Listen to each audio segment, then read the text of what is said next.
कभी मंदिर, कभी मस्जिद, कभी गुरुद्वारा, कभी अजान, कभी आसमसान, ये झगड़े लगाते रहते हैं क्योंकि ये देश में, देश हित में, राष्ट्र हित में कोई काम नहीं कर सके हैं।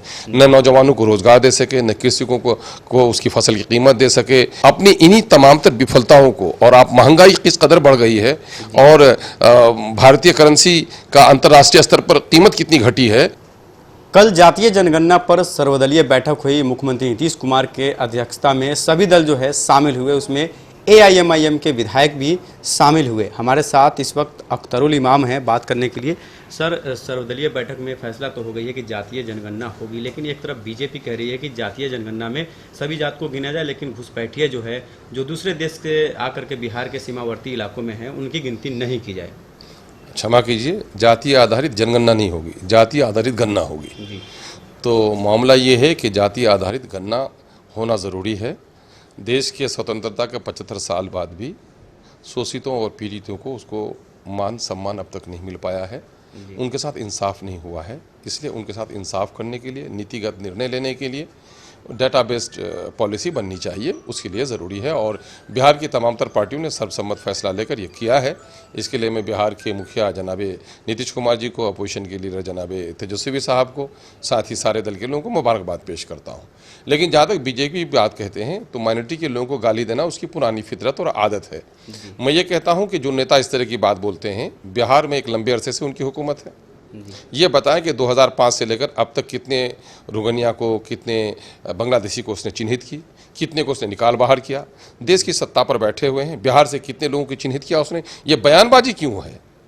जो नेता बोल रहे हैं और इस मामले में सबसे ज़्यादा आवाज़ लगा रहे हैं गिरिराज जी और संजय अगर साहब, उनके जो अच्छा, संजय साहब ने भी कल बात में कहते कहते रुगनिया और बांग्लादेशियों की बात की।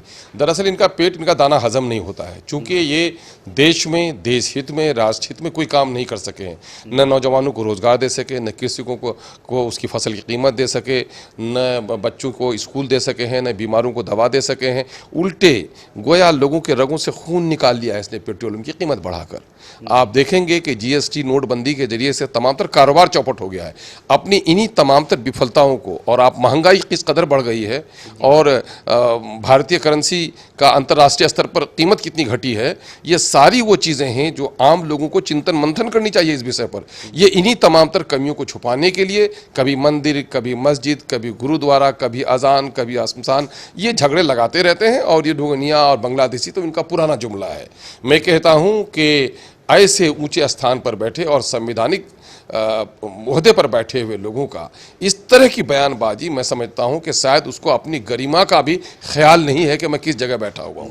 ये तो गली कोचे में जो लोग राजनीति करते हैं, छुटभैया लोग, उस तरह की भाषा राष्ट्रीय स्तर का एक मंत्री बोले, केंद्र में बैठा हुआ एक जिम्मेदार मंत्री इस तरह की भाषा बोले, सौंप देता है क्या उनको? उनको अपने गरिमा का लिहाज नहीं है। मैं तो कोई टिप्पणी नहीं करना चाहता, लेकिन चूंकि देश के एक संवैधानिक ओहदे पर बैठे हुए हैं और उसकी गरिमा का वो ख्याल नहीं रख रहे हैं, इसलिए मजबूरन कहना पड़ रहा है कि ऐसे लोग शायद ऐसे स्थानों के लायक नहीं है। जी, एक सवाल है, एक तरफ बीजेपी जो है जातीय गणना में शामिल तो हो गए सर्वदलीय बैठक में, लेकिन दूसरी तरफ वो ये कह रहे हैं कि जनसंख्या नियंत्रण कानून हो या फिर रोहिंग्या हो, ये सब बातों को लाकर के कहीं ना कहीं प्रेशर बनाना चाहते हैं कि हम एक तरह से फेवर में तो हैं, एक तरफ से। देखिए, ये लोग भी निशाना बनाकर कहते हैं, कहीं ना कहीं माइनॉरिटी को चिढ़ाने के लिए बात बोलते हैं। बुर्का पहनती है बेटियां हमारी और गाल जलते हैं इनके।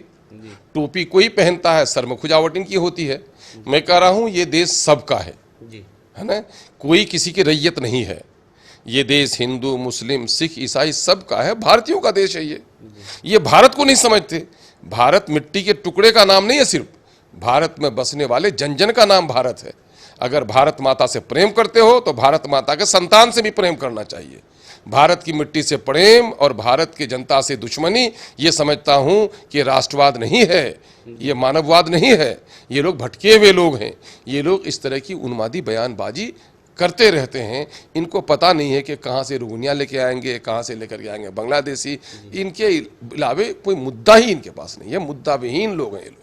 एक आखिरी सवाल है, आप कल आरजेडी कार्यालय में गए थे, शामिल हुए थे बैठक में, 3 कैंडिडेट उतारा है आरजेडी ने, कहीं ना कहीं तीसरे उम्मीदवार को एक समर्थन की जरूरत है, जिस तरह से माले और कांग्रेस ने बात कही है कि हम समर्थन नहीं करेंगे, बिना पूछे अनाउंस किया है, क्या आप लोग समर्थन करेंगे? सवाल ये पैदा होता है कि बिहार के सदन में 3 तरह की पार्टियां हैं। जी एक पार्टी तो सत्ते में है, एनडीए के लोग हैं, दूसरी तरफ महागठबंधन है। न मैं महागठबंधन में हूँ, न मैं एनडीए में हूँ, मेरा अपना एक अलग वजूद है। ये महागठबंधन के फैमिली का मसला है, वो अपने फैमिली के मसले को किस तरह हल करेंगे ये उनका मुद्दा है। हम लोग के पास जब कोई मामला आएगा तो हम लोग उस वक्त सोचेंगे। चलिए, तो हमारे साथ थे एआईएमआईएम के विधायक दल के नेता अख्तरुल इमाम साहब, जिन्होंने तमाम सारी मुद्दों पर अपनी बात रखी, जिस तरह से लगातार भाजपा की तरफ से ये बात कही जा रही थी, उन सारी बातों का जवाब दिया। फिलहाल इस खबर में इतना ही, बने हमारे साथ, धन्यवाद।